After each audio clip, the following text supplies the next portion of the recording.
No ano de 2003, os Estados Unidos invadiram o Iraque. E essa invasão, essa guerra, essa operação foi chamada de Liberdade para o Iraque. Me chama a atenção como uma guerra pode ter o nome de liberdade.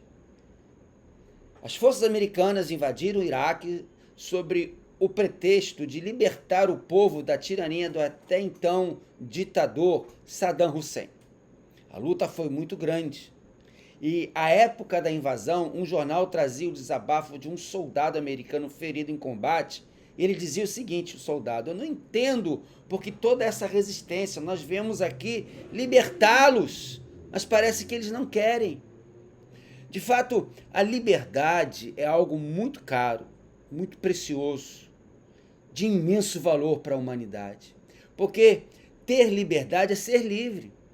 Ter liberdade é ter a capacidade de decidir e agir segundo a própria determinação. Ter liberdade é ser independente, emancipado. Ter liberdade é poder exercer o livre-arbítrio plenamente. Ter liberdade é poder você realizar os seus sonhos ou simplesmente ter a liberdade de sonhá-los. Ter liberdade é o bem maior para a humanidade.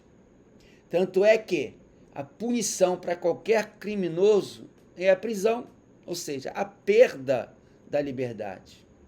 Deixa então eu lhe fazer uma pergunta. Você é livre? Você é realmente livre?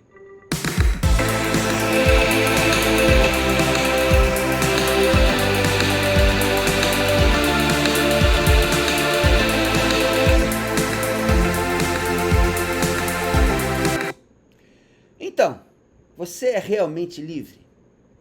E se eu te disser que não, você não é livre?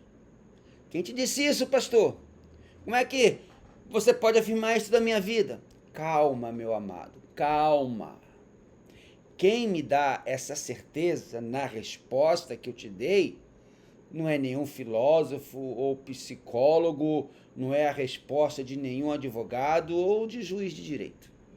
Quem me garante esta sua falta de liberdade é a Bíblia, a palavra de Deus. Vamos ler Lucas capítulo 4, os versos de 16 a 21. Eu vou ler na Nova Versão Internacional. Ele foi a Nazaré, onde havia sido criado. No dia de sábado, entrou na sinagoga como era seu costume e levantou-se para ler. Foi-lhe entregue o livro do profeta Isaías. Abriu-o e encontrou o lugar onde está escrito: o Espírito do Senhor está sobre mim, porque ele me ungiu para pregar boas novas aos pobres. Ele me enviou para proclamar liberdade aos presos e recuperação da vista aos cegos, para libertar os oprimidos e proclamar o ano da graça do Senhor. Então ele fechou o livro, devolveu ao assistente e assentou-se. Na sinagoga, todos tinham os olhos fitos nele. E Jesus então começou a dizer-lhes: hoje se cumpriu a escritura que vocês acabaram de ouvir. Preste bem atenção que diz o verso 18. Ele me enviou para proclamar liberdade aos presos e para libertar os oprimidos. A que tipo de preso e oprimido o Senhor Jesus, aqui nessa leitura que ele está fazendo do profeta Isaías, e que é um texto messiânico que fala da vinda de Jesus mesmo, a que tipo de preso e oprimido o Senhor Jesus está se referindo? Seria o povo de Israel que estava sendo subjugado pelo Império Romano? Seria aos doentes que não tinham cura dos seus males? Ou seriam os pobres, escravos da miséria e da fome? Não, não eram esses. Por mais que Jesus se entristecesse e se compadecesse com o próximo, com esses males, não era a nenhum desses que Jesus estava se referindo. Jesus estava se referindo a uma prisão muito pior, do que qualquer uma já construída pelo homem. Jesus está se referindo a uma prisão muito mais dura, muito mais cruel, muito mais solitária, muito mais terrível do que qualquer presídio construído em toda a história da humanidade. O que Jesus está tratando aqui é da falta da liberdade, é da prisão, é do cativeiro do pecado na vida do homem. É a esse tipo de falta de liberdade, de prisão, que Jesus se refere. Por isso, eu continuo a afirmar aquilo que a Bíblia diz. Sem Jesus Cristo, sua vida é ser cativo.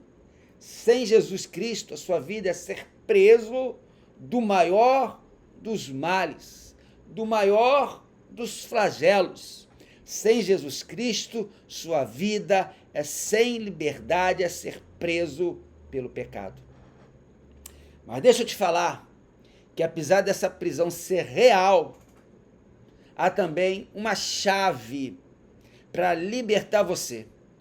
Há uma chave para a liberdade. Entenda comigo como, me acompanhe. Em primeiro lugar, todo homem sem Jesus é escravo, prisioneiro, cativo do pecado. A Bíblia diz lá em Romanos, capítulo 7, verso 14. Lá está escrito: eu, todavia, sou carnal, vendido à escravidão do pecado. No mesmo livro de Romanos, agora no capítulo 3, verso 23, a Bíblia diz: porque todos pecaram e estão fora da presença de Deus. Estar fora da presença de Deus é estar preso ao pecado. Não há como fugir dessa terrível realidade. O homem é, sim, escravo do pecado. E quando se fala em pecado, talvez você pense que pecado é somente o fato de cometer graves delitos, como matar, roubar, adulterar. Não, não é só isso. Como se isso fosse só, né? Pecado é tudo aquilo que desagrada a Deus. Desde um assassinato, desde um genocídio, até uma simples mentirinha daquelas mais inocentes. Tudo é pecado. E pecado é não ter poder de ter comunhão com Deus. Pecado é não poder ter comunhão com Deus. Pecado é vergonha de Deus. Experimente contar uma mentirinha, se você não vai se sentir mal. Pecado é desespero. Pode ser algo que te traga uma consequência muito grave, como um roubo ou um assassinato. Ou algo que não te traga uma consequência tão grave assim, como uma simples mentirinha. Mas é pecado. Te envergonha perante Deus e te traz desespero. Por isso, você que me assiste, a sua vida pode aparentemente ser livre. Mas faça agora uma sincera reflexão comigo. Como você tem vivido diante de Deus, diante de você próprio, diante dos seus? Como você tem encarado a vida e todas as dificuldades que aparecem? Sua vida tem sido uma grande guerra contra algo, contra alguma coisa, como, por exemplo, a sua vida tem sido uma grande guerra contra as drogas, contra o álcool, contra a prostituição, contra a pornografia, contra a traição, contra um adultério que você quer se livrar e não consegue. E você tem perdido batalha após batalha e se sente desesperado, sufocado, perdido, prisioneiro disso. E se não bastasse todos esses sentimentos, você ainda percebe que o mundo está despedaçado, destruído à sua volta. Amado, se você disse sim a qualquer uma dessas perguntas, é sinal que está entendendo por que o homem é escravo do pecado. Em segundo lugar, Jesus é quem nos dá a verdadeira liberdade. Jesus é o único que tem poder para nos libertar verdadeiramente. No texto de Lucas 4 que nós lemos, Jesus está afirmando o seu propósito para com a humanidade: liberdade. Agora você está me entendendo de que tipo de liberdade estamos falando?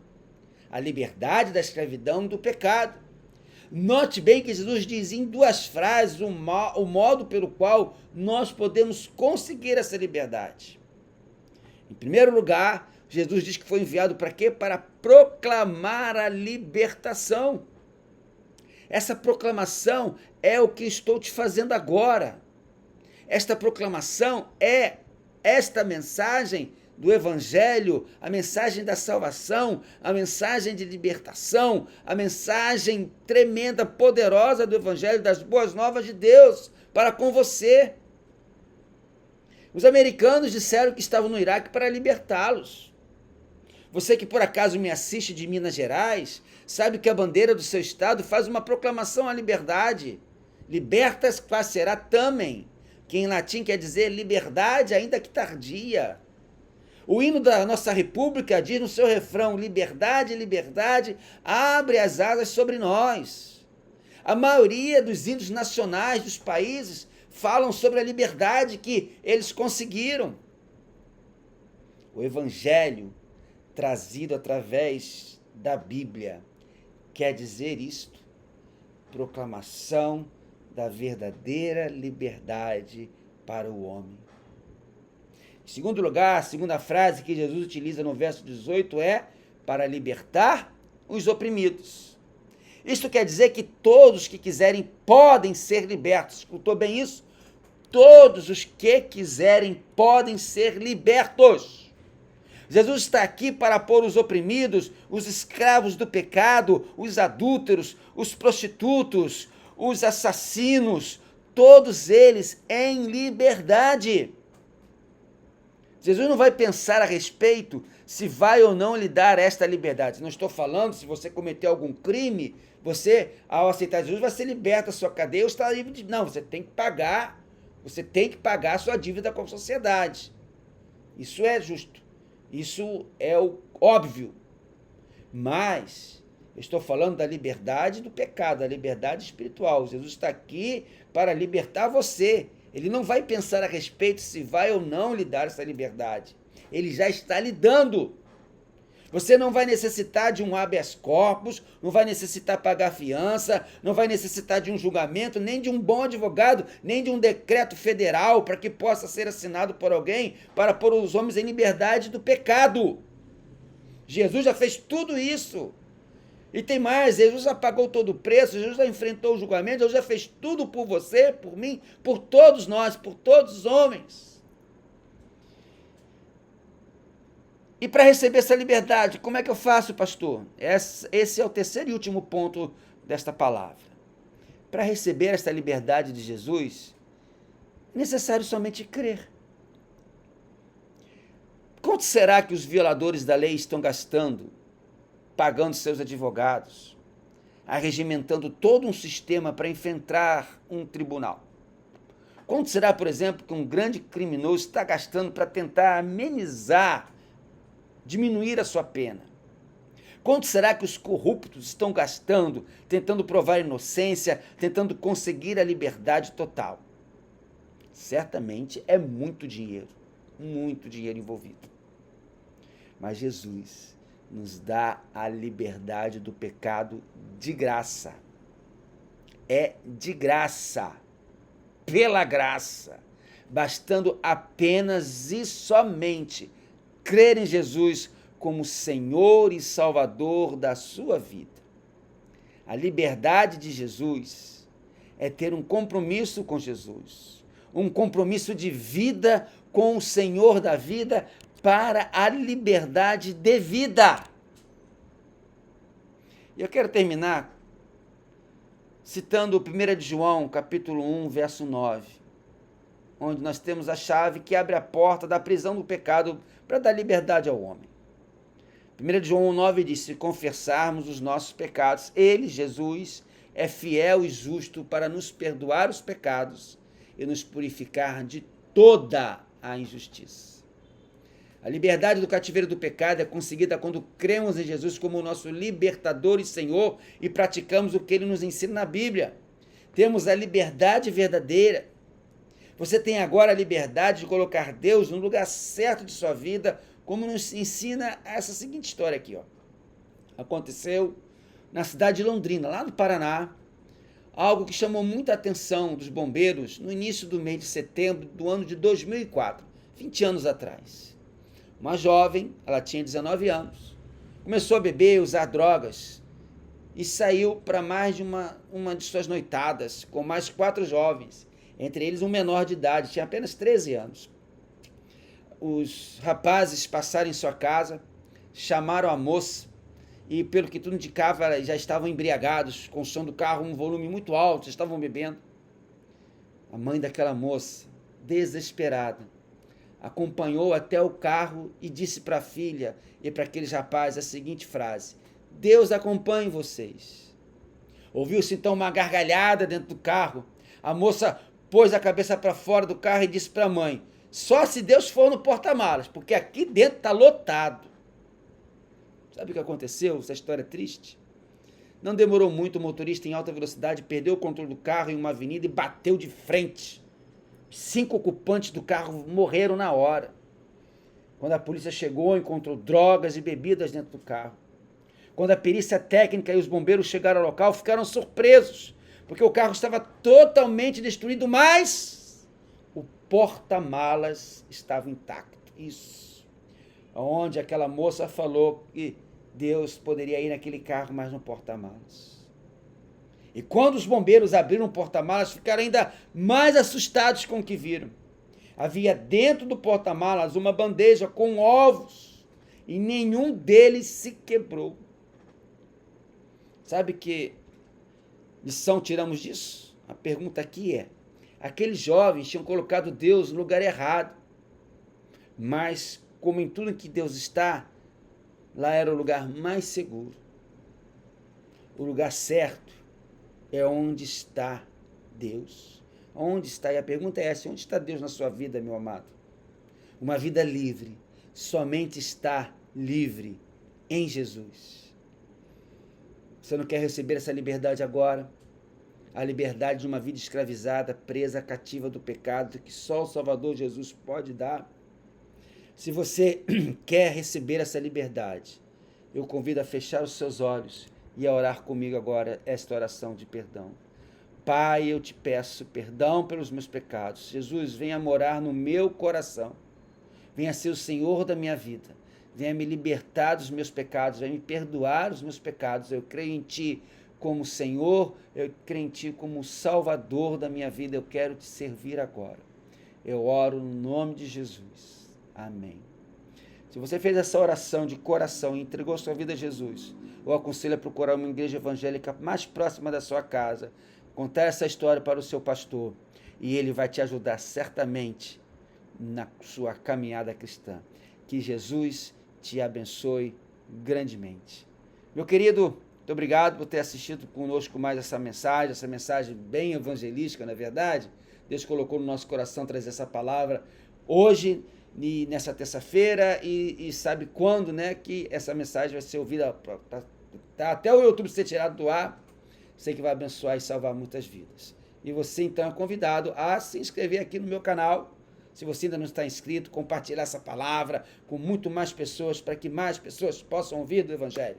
Tá certo? Então, conto com a sua ajuda, conto com você para nós alcançarmos mais e mais pessoas para Deus, para Jesus. Compartilhe essa mensagem. Não esqueça de dar o like aí, eu gostei. Tá bom? Então, fiquem com Deus e até semana que vem, se Deus assim, se Jesus assim permitir. Até lá.